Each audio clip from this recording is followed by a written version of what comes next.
नमस्कार, मैं आयुषी पाठक एक बार फिर स्वागत करती हूँ आपका मिसफिट लाइव व्लॉग्स में। तो जैसे कि इस पॉडकास्ट के पिछले एपिसोड में हमने हीरे को लेकर कई अनोखी चर्चाएं की, तो अब हम बात करने जा रहे हैं हीरे के तापमान के बारे में।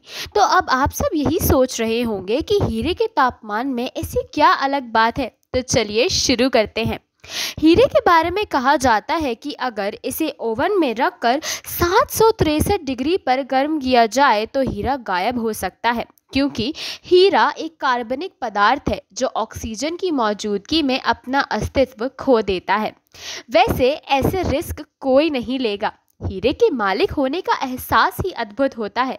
Great diamond in the world, जब हीरे का एक कण अर्थात उसका सबसे छोटा टुकड़ा भी मूल्यवान होता है, तब ग्रेट डायमंड कितने बहुमूल्य होंगे इसका अंदाज़ा लगाना तो मुश्किल ही है। कहते हैं कि दक्षिण अफ्रीका और ब्राज़ील की खदानों से विश्व के महानतम हीरों को निकाला और तराशा गया है। दुनिया का सबसे बड़ा हीरा कलिनन हीरा है, जो 1905 में दक्षिण अफ्रीका की खदान से निकाला गया।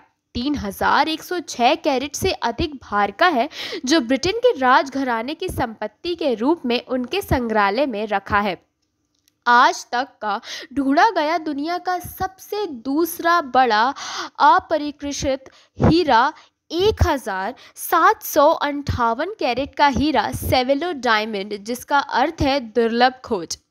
औपनिवेशिक काल में ब्रिटिश राजघराने को यह भ्रम था कि भारत का कोहिनूर हीरा अगर क्राउन में लगा दिया जाए तो ब्रिटिश शासन का सूर्यास्त कभी नहीं होगा।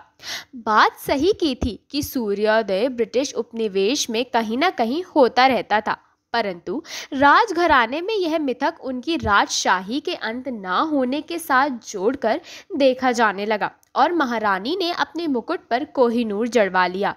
भारत का एक सबसे अधिक वजन वाला हीरा ग्रेट मुगल गोलकुंडा की खान से 1650 में प्राप्त हुआ, जिसका वजन 787 कैरेट का था।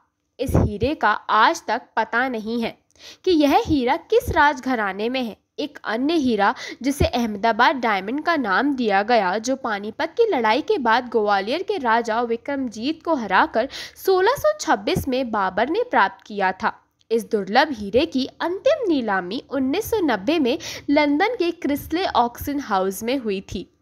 द रीजेंट नामक डायमंड सन 1702 में गोलकुंडा की खदान से मिला हीरा 410 कैरेट के वजन का था। कालांतर में यह हीरा नेपोलियन बोनापार्ट ने हासिल किया। यह हीरा अब 150 कैरेट का हो गया है, जिसे पेरिस के लेवोरे म्यूजियम में रखा गया है।